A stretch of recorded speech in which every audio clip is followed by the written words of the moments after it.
I think this is the most prudent question because the reality is most people are never going to use these technologies. So most of what I've honestly done over the years is figure out how to get the benefits without having to use the tech. So a big one for a hybrid athlete is their active recovery sessions have to look different than the average endurance athlete. One of the ways that they could do this is by breaking things up much more. So let's say and athletes hate doing this because it's so boring, but let's say we had an endurance athlete, a cyclist, and they're going to ride for 30 minutes on their watt bike at 175 watts. And let's just say that's an active recovery pace.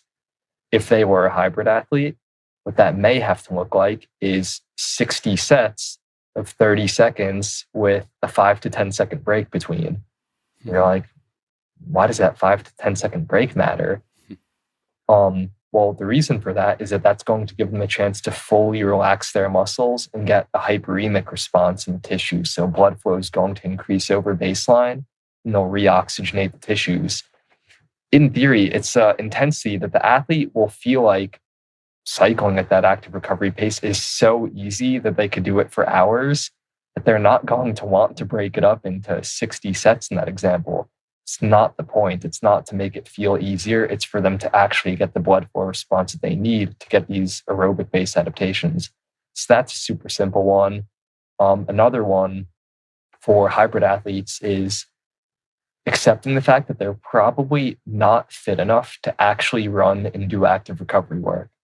And that sounds extreme because some of these athletes I've worked with could run sub 5-minute miles, and I would still tell them they're probably not fit enough to jog and do active recovery work. Wow. So for them, it may have to be walking at a very brisk pace, maybe even just walking uphill at a brisk pace. Because for these athletes, when they're running at a slow pace, there's more vertical displacement in their stride. And because they weigh a lot more than the average endurance athlete, there's a lot of muscle compression when they make foot contact. And again, they end up cutting off their own blood flow. So even though it feels easy and they could do it forever, it's not giving them what they want from a basic aerobic development standpoint. Pool running could be a good substitution for them as well.